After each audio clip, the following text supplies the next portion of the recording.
ఆర్తకాంతని సతి అగ్నితప్తమైనది మేలు త్యాగమిచ్చి తాను నీలో లీనమైనది ఆదిశక్తి ఆకృతి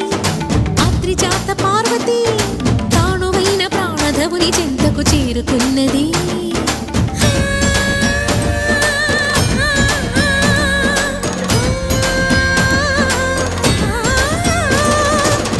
భువికి తరలించేలా ధరణి దివిని తలపించేలా